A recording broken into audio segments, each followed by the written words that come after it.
welcome to the Old Time Radio Westerns. I'm your host, Andrew Rines, and let's get into this episode. This episode is going to be Challenge of the Yukon. Original air date is February 10th, 1951, and the title is The King of Keeno Creek. Hope you enjoy, and again, thanks for listening.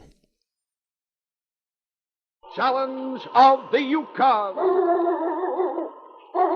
It's Yukon King, swiftest and strongest lead dog of the Northwest, blazing the trail for Sergeant Preston of the Northwest Mounted Police in his relentless pursuit of lawbreakers. On King! On, you husky! Gold discovered in the Yukon. A stampede to the Klondike in the wild race for riches. Back to the days of the gold rush, with Sergeant Preston and his wonder dog, Yukon King, as they meet the Challenge of the Yukon.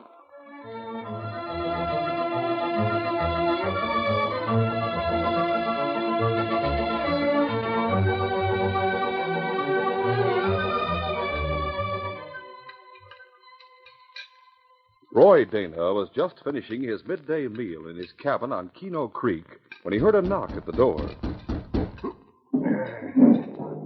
As he rose to answer the knock, his right hand slid down momentarily to the heavy Colt revolver slung at his hip. Well, what do you want? Howdy, Dana. Mind if I step inside? Anything you have to say to me, say it right here. Oh, so we're going to get tough, are we? Maybe you don't know who I am. I know who you are. You're Slugger Metz, one of Blackjack Tully's strong-arm men. You're well informed. Go ahead and speak your piece and then clear out. All right. You've been here on Keeno Creek a month now, Dana. You put up a cabin, now you're starting to work your claim. So it's time to pay up your mining tax. What? Mining tax? I suppose that's your polite name for extortion money. Call it anything you like. But here on Keeno Creek, Blackjack Tully is king. Anyone who wants to work a claim pays a $200 mining tax. And after that, 10% of all the gold you take out of the ground. Listen, Tully may call himself the king of Keeno Creek, but to me he's just a cheap grifter. Meaning what? Meaning I'm not going to pay him a cent. Why, Keep your hands right where they are, Metz. You're mighty fast on the draw, Dana. But that still won't save you from the worst beating you ever got unless you kick through with that $200. You've had your answer. Now mush. Blackjack Tully made his headquarters in the back room of the Keeno Cafe. He was seated there, surrounded by several of his henchmen, when Slugger Metz returned later that afternoon. Well, how about it, Slugger? You collect all my monthly taxes for me? I collected from everybody except one guy. Yeah, who is that? That new miner, Roy Dana. What's the matter with him? He's looking for trouble? Yeah. He pulled a gun on me. Said he wasn't going to pay up. Oh, he did, huh? Well, you know what to do. Take the rest of the boys with you. Go out and give him a real going over. Yeah? We'll see if that won't change his mind. Yeah, right, boss. Come in. There's a guy here to see you, boss. Who is it? That miner, Clint Gresham. Well, send him in. All right. Go on in, Gresham. I got news for you, Blackjack. What's up? I was just talking to that new fella, Roy Dana. He's packing up his gear and getting ready to clear out. He told me he's going back to Dawson City and report to the Mounties. He thinks he's going back to Dawson. Looks like he's really asking for it, huh, boss? He's asking for it, all right. How do you want us to handle him? Go after him and shoot him. And get rid of all the evidence.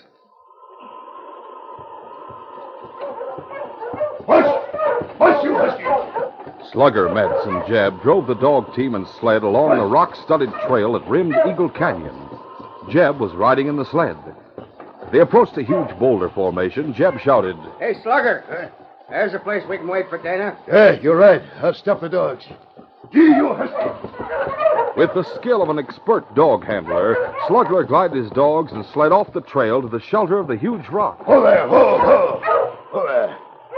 There, that does it. You won't see the dogs at the sled until he's up real close. Don't worry. He won't get that close. Get that rifle from the sled. Right. We'll get behind the rocks. As soon as we see him coming along, I'll fire my six-shooter. That'll stop him. I could drop him with the rifle. No. This has to look like an accident. Yeah, that's right. Say, you sure we haven't missed him? He might be gone already. Clint said he was packing his gear. Get ready to go. We had plenty of time to stop him. I sure hope so. Be curtains for all of us if the Mounties got wind of what's going on up here. Don't worry about the Mounties. Black Jack runs Keeno Creek the way he wants to. And no redcoat can bring Mountie law to this part of the country.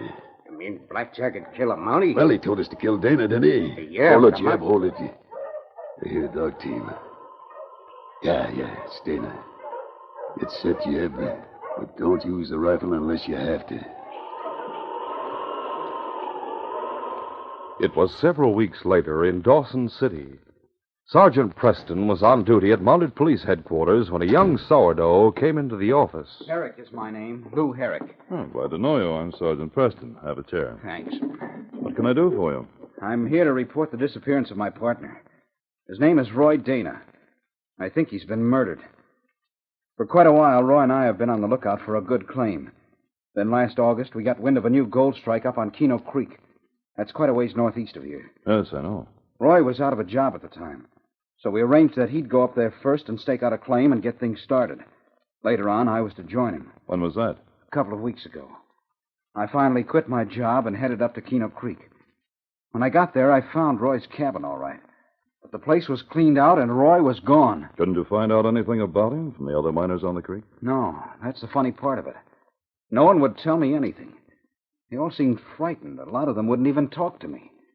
But then I had an idea. What do you mean? Well, before Roy went up to stake out a claim, we shared a cabin here in Dawson. Whenever one of us would go out and want to leave a message for the other one, we'd write a note and hide it on top of a rafter. So? So after I talked to the miners, I went back to Roy's cabin and looked. Sure enough, I found a note he'd left for me. Do you have the note with you? Yes, I have it right here. Go ahead and read it. All right. Dear Lou, things are in a bad way here. There's a man named Black Jack Tully who calls himself the King of Keeno Creek. He and his gun hands are carrying on a reign of terror. They tried to make me pay $200 to work the claim, but I refused, which means they'll be out to get me. I decided to head back to Dawson. If I don't make it safely, you'll know what happened to me. Signed, Roy. That's why I think he's been murdered. From the sound of this letter, you may be right. Have you Mounties had any information before this about what's going on up there at Keeno Creek? No, not a word. Constable was sent up there to keep order when the gold strike was made, but that was just temporarily. There aren't enough men on the force to keep a man stationed there permanently. But you'll send someone out to investigate Roy's disappearance, won't you? Don't worry about that. If Roy Dana's been murdered, the Northwest Mounted Police will find the men who killed him. I'll report to the inspector right now and ask to be assigned the case myself. If he's willing, we'll start for Keeno Creek immediately.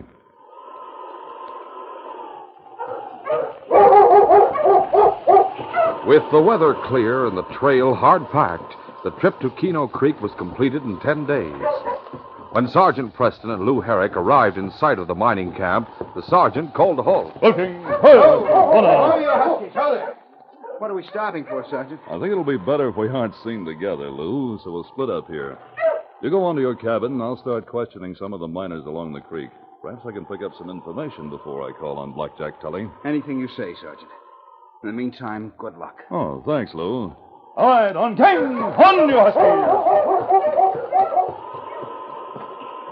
After separating from Lou Herrick, Sergeant Preston began making the rounds of the cabins along the creek. Looking. Hold on. Hold. Looking. Here, boy.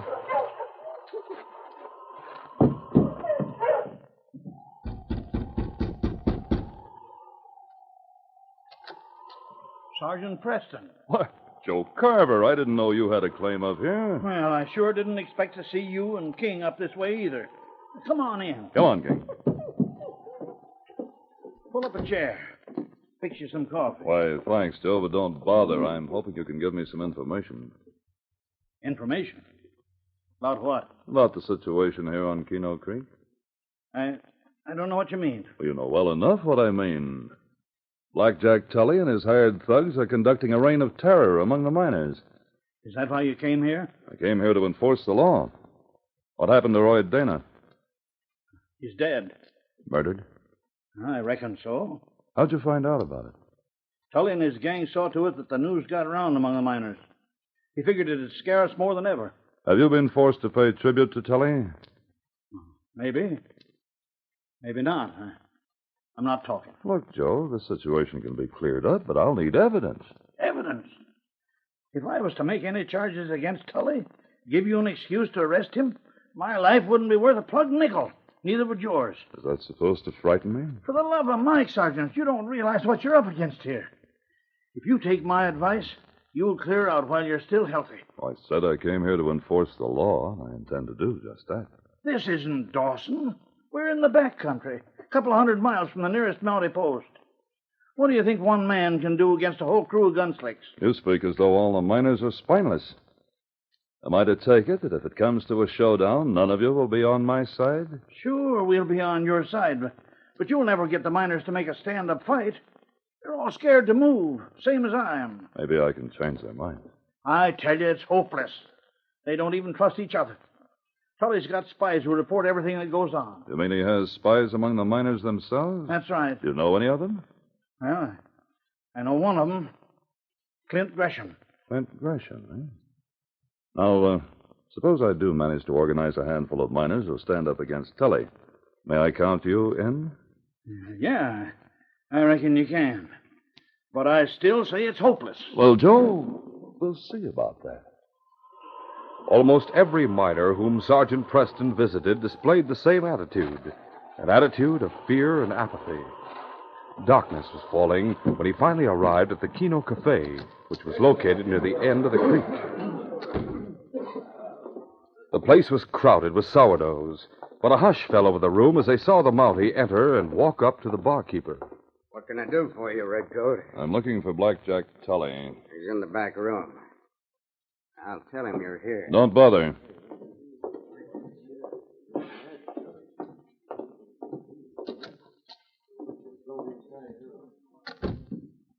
You're Blackjack Tully? Yeah. That's my name. I suppose you're Sergeant Preston. That's right. I heard you'd come to Keeno Creek. Pull up a chair. Thanks. That's a fine-looking dog you got there. I wouldn't try to pat his head. King sometimes takes a dislike to certain people. I sometimes take a dislike to certain people myself. What can I do for you? I won't waste words, Tully. The Northwest Mounted Police has received information to the effect that you and your henchmen are terrorizing the miners here on Keeno Creek. Where'd you ever get that idea? It also appears that you force the miners to pay extortion money in order to work their own claims in peace. Craziest thing I ever heard of. You deny it? Certainly I deny it. Have you found any miner who's willing to make any charge against me? No, I haven't. Oddly enough, none of them seem to want to talk. In that case, I guess there's nothing much you can do. No, you're right. For the time being, there's nothing much I can do. So I'm leaving Keeno Creek tomorrow morning, but I'll be back. And if I find that any crimes have been committed, the parties responsible will be arrested and punished. Now, before you go, Preston, here's a little advice. Don't bother coming back. We don't need any redcoats here. We don't want any redcoats here. What's more, you won't find this place very healthy. I said I'd be back, Tully, so watch your step. 3 days after the sergeant's talk with Blackjack Tully, Lou Herrick received a visit from Slugger Metz. Well, Herrick, I see you've taken over Roy Dana's claim. Sure, I was his partner. Who are you? The name's Metz. Slugger Metz. I'm Blackjack Tully's tax collector. His tax collector? Yeah, that's right. You see, in order to work a claim here on Keeno Creek, you have to pay a mining tax of $200. What? And suppose I refuse? Well, I wouldn't do that if I was you, Herrick. Dana tried to fight the system, and, well, as you know, he hasn't been heard from since. You mean he was killed? I'll let you draw your own conclusions. Say, wait a minute. That signet ring you're wearing, huh? That belonged to Roy. Well, let's say it was a little going-away present, huh? You've got plenty of nerve coming here wearing that ring. When the police You'd find better out take it easy, Herrick. In case you don't know it, that Monty Sergeant Preston mushed out of here 3 days ago, which means he's a long way from here by now. So don't go counting on help from the law, huh? What's to keep me from going to Dawson City and telling my story at Mountie headquarters? Don't try it, Herrick. Because you never get away from here alive. Now, are you going to come across with that $200? Or am I going to have to take steps? Looks like you're holding all the aces. I'll pay you the money. Now you're using your head, eh? Now you're using your head. Late that night, there was a knock at the door of Lou's cabin. After getting up out of his bunk and lighting a candle, Lou opened the door. Oh. Come on in, Sergeant. You too, King. Thanks. Come on, boy. Anything happened yet? Yeah, I finally had a visit from one of Tully's tax collectors. A fellow named Slugger Metz. Good. You paid him the money? Yeah, just like we arranged. Let me tell you something else. While he was here, he practically admitted that Roy had been murdered. I'm afraid there's no doubt about that, Lou. He was even wearing a signet ring that belonged to Roy. That will serve as evidence against him. What's the next move, Sergeant? Here's a list of a dozen miners Joe Carver believes are trustworthy. Sometime tomorrow, go to each of them and tell them to assemble here at your cabin at 8 o'clock tomorrow night and bring their guns. All right. Anything else? Yes. I also want you to go to Clint Gresham. Pretend you're inviting him to join the meeting, but instead of telling him to come to your cabin, tell him to go to that big rock formation west of the creek. What's the idea? Now, here's my plan. We know that Clint Gresham is one of Tully's spies. The following day, Lou went to see Clint Gresham to inform him about the meeting. Just a minute, I'm coming. Oh, howdy, Harry. Let me inside, quick. I don't want anyone to see me. Sure. Come on in.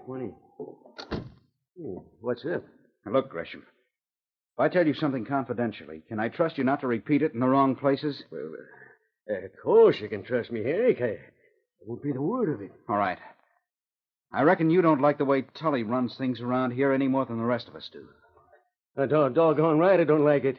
Something ought to be done about that dirty crook. Well, here's your chance. Tonight, a bunch of the miners are going to hold a secret meeting to discuss ways and means. Do you want to throw in with us? Sure I do. Where is the meeting going to be held? Be at that big rock formation west of the creek at 8 o'clock. Good enough. I'll be there all right. As soon as Lou had left the cabin and disappeared from sight, Clint hurried to report the news to Blackjack Tully.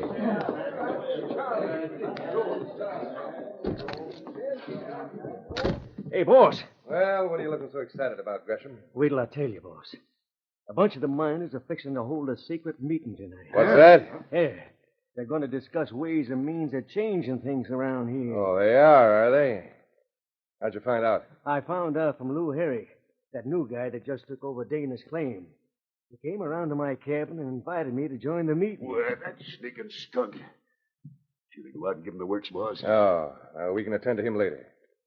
What time's the meeting set for? 8 o'clock at that big rock formation west of the creek. Huh? What do you want me to do, Blackjack? Start rounding up the boys. Yeah. Tonight, I want you to go out and bust up that meeting. And teach those miners a lesson they won't forget. Shortly after 8 o'clock that night, Blackjack Tully was seated at his desk in the back room of the cafe when the door opened and Sergeant Preston entered. Preston? Get your hands up, Tully. Where'd you come from? I've never been more than a mile away from Keeno Creek since the last time I was here. What do you think you're going to do now? First of all, I'm going to find out if you're carrying a gun. Get up out of that chair. Now, look, Preston. I don't know what your game is, but I warn you, you're asking for trouble. Don't forget, I got a whole crew of gunmen working for me. Unfortunately, they can't do you much good at the moment because you sent them all out to break up a miners' meeting. How'd you know that? I arranged the meeting to get them out of the way. Incidentally, the meeting's not being held at the place you think. Why, you... That will do, Tully. Look, maybe my men are gone, but there's still the barkeep and waiters outside. If I holler for help, they'll That be in still here. won't do you any good. Before I came back here, I collected the guns behind the bar. I also left a miner outside to keep the bartender and waiters covered. Now keep those hands up high while I search you. Watch him, King. Oh, shoulder holster, eh? Well, I'll just relieve you of this gun for the time being. Warning you, Preston. You're making a big mistake. Let me worry about that. Now open up the safe. Open up the safe. Hey, what is this, a holdup? You'll find out soon enough. Look, have you got a search warrant? No, and I don't need one. A mounted policeman on patrol is empowered to take any steps necessary to enforce the law. Now hurry up and open it. What if I won't do it? In that case, I'll have to use force. Meaning that gun you're holding? No, meaning my fists. Ah. Well, that suits me just fine, Preston. Come right ahead. All right, you asked for it. As the sergeant holstered his gun, Blackjack Tully lowered his hands. Suddenly, he grabbed up a bottle that was standing on his desk and swung it at Preston. Here, try this for a starter. Oh, you don't know! The sergeant's fist caught Tully square on the jaw, sending him crashing back against the chair. Why, you lousy redcoat. Boiling with rage, Tully charged back at the sergeant. The next instant, they were standing toe-to-toe, trading rights and lefts with terrific power. The crook was muscled like a bull, and he knew every trick used in the rough-and-tumble brawling of the gold camps. But the sergeant fought coolly and skillfully. You've had this coming a long time, Tully. By thunder, you've signed your own death warrant, Preston. Think so? No. Here's another. As the crook weakened, the Mounties' punches landed with even more telling effect. Finally, Tully went down and stayed down. Don't hit me again. I've had enough. Then get on your feet. And open that safe. Meanwhile, Slugger Metz and the rest of Tully's strong-arm men had left the cafe at 8 o'clock and were on their way to the rock formation west of the creek. About 20 minutes later, they spied a man running toward them. Hey, that's Clint Gresham. Yeah. Wonder what's wrong with him. What are you coming back for, Gresham? Thought you were supposed to be at the meeting. There isn't any meeting. Huh? At least not at the place they said. They've tricked us. What's tricked us? What are you talking about? I've been waiting here at the rock formation since a little before 8 o'clock. Yeah. Now it's going on half past, and not a single miner showed up here. Holy mackerel. They must have named a fake meeting place to throw us off the track. Just what I'm thinking. What do you think we ought to do, Slugger? I don't know. We better get back to the cafe and tell Blackjack. Let him give the orders. All right, let's go. After Blackjack Tully had opened the safe, the sergeant handcuffed him and then began searching through the contents of the safe. One of the things he found was a ledger containing the names of all the miners, each one followed by a number of entries. So you kept track of all the tribute the miners paid you, eh? This should prove very useful as evidence at your trial. Ah, you're crazy. Miners all kept charge accounts at the cafe. That's all that is. I'll see what the miners have to say about that. Hey, what are you going through that pile of cash for? I'm looking for something that will prove definitely that you and your henchmen collected extortion money. Oh, yes, here they are. I don't know what you're talking about. If you'll look at these particular bills carefully, you'll notice a small pencil mark on each one. Yeah? What about it? Those marks were made by Lou Herrick. They identify these bills as the extortion money which he paid over to Slugger Metz yesterday. I thunder, you'll never bring me to trial, Preston. You won't leave Keeno Crick alive. It'll take more than threats to save you, Tully. You're under arrest in the name of the Crown. After releasing the crook temporarily so he could put on his parka, the sergeant handcuffed him again and escorted him out to the front of the cafe, where the miner, Joe Carver, was keeping the waiters and bartender covered. Why, thunder, you got him, Sergeant. Yes, Joe, along with enough evidence to put him and his gang behind bars. I'm telling you, Preston, you'll never leave Keeno Crick alive. Just wait till my boys get back here. Sorry, Tully, but I can't wait that long. All right, Joe, let's be on our way. What about the waiters and the barkeep? We have their guns, but keep them covered just in case while we're going out the front door. Right. You better not try following us, gents, because the first guy who sticks his head out the door will stop lead. Let's go.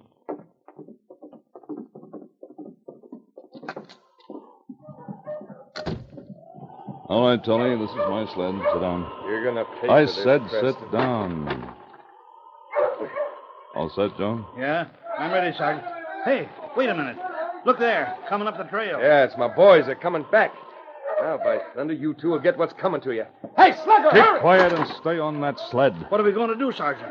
We can't get back to Lou's cabin now. They'll cut us off. Yes, you're right. I'll have to send King for help. Here, boy. Go get Lou, King. Lou Herrick. Go on, boy. Hurry. What about us? We'll have to make a run for it. I know a place where we can hold them off. All right, let's go. On, you huskies! Hush! Urging their teams forward at top speed, the sergeant and Joe headed away from the mining camp. But Tully's men commandeered the other teams that were standing in front of the cafe and followed them in hot pursuit. After a short but desperate chase, the sergeant headed his team down into a barren ravine. What's the idea of coming down here, Sergeant? We'll be trapped. I know this place. It's where I camped. There were some boulders at the other end of the ravine where we can shelter. On, you huskies! Minutes later, the sergeant and Joe reached the far end of the ravine. They leaped from their sleds and dragged Tully with them as they headed for shelter behind the boulders. A few moments later, their pursuers came swarming down into the ravine, and the battle was on. Here they come, Sergeant. For nearly half an hour, the fight continued. From their fortress behind the boulders, the sergeant and Joe managed to account for several of their attackers. But they were too greatly outnumbered, and finally the situation began to grow desperate. We've plugged a few of them, Sergeant, but that's not going to do us much good if we run out of ammunition. I've just got a few rounds left. I told you you'd never get away from here alive, Preston. They haven't taken us yet. Better slacken your fire, Joe, and from now on, make every shot count. All right, Sergeant. As the shots from behind the boulders came less and less frequently and finally ceased altogether, Tully's men prepared to close in for the kill. Looks like they're out of ammunition. Come on, boys. Let's close in on them. Yep, you and Clint circle around. Hey, where are those shots coming from? Holy mackerel. Look at there, top of the hill. It's the miners. Find cover, boys. It's every man for himself. We can't protect ourselves. They're up too high. They'll gun us down like rats. Put them down, you guns, or we'll plug every one of you. I'm a doing it. So, Miner, don't you Give up. A short time later, the crooks had been rounded up and disarmed, and the miners gathered around to congratulate the sergeant. Looks like Blackjack Tully and his gang are through for good. Thanks to you, Sergeant. Things might not have turned out so well for Joe and me if the miners hadn't gotten here when you did. Did King lead you here? That's right. We were all waiting at my cabin when King came barking at the door. First, we couldn't figure out what he wanted, but he kept growling and tugging at our clothes till we got the idea. Good old King. I knew you wouldn't fail us, boy. What'll we do with these crooks, Sergeant? Herd them back to camp? Yes. And tomorrow we'll start back for Dawson. The least they'll get is long prison sentences.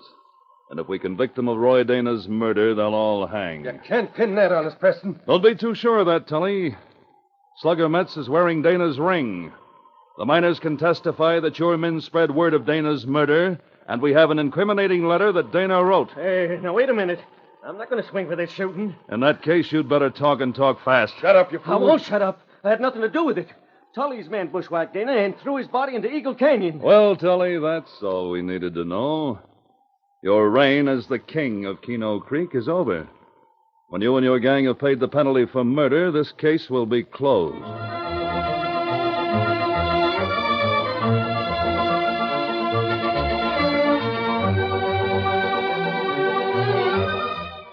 In our next adventure, soon after midnight in the barracks at Mounted Police Headquarters, Sergeant Preston is awakened by the constable on duty. Sergeant, wake up. What is it, Ollie? Those 3 trail robbers we've been looking for. They struck again. Where?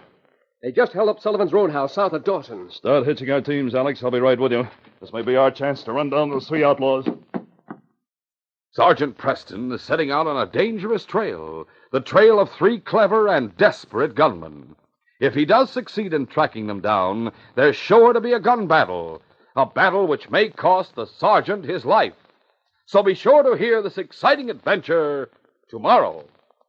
These radio dramas, a feature of the Challenge of the Yukon Incorporated, are created by George W. Trendle, produced by Trendle Campbell Enterprises, directed by Fred Flowerday, and edited by Fran Stryker.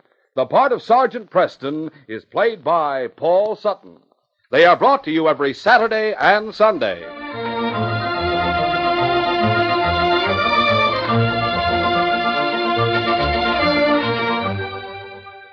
This is J. Michael wishing you goodbye and good luck until next Saturday. This program came from Detroit. Today's most popular heroes of outdoor adventure are heard every weekday afternoon from 5 to 6 o'clock. Monday, Wednesday, and Friday, Mark Trail roams the wilderness, Clyde Beatty defies the beasts of the jungle, and Victor Borga entertains with 5 minutes of musical laughs. Tuesday and Thursday, there are the Indian heroes Straight Arrow riding to uphold justice, Sky King zooming to supersonic action, and Bobby Benson, the cowboy kid, in tales of western daring. Listen to Mutual's Hour for Fun with Mark Trail, Clyde Beatty, Victor Borga, Straight Arrow, Sky King, and Bobby Benson over most of these stations every weekday afternoon. This is the Mutual Broadcasting System.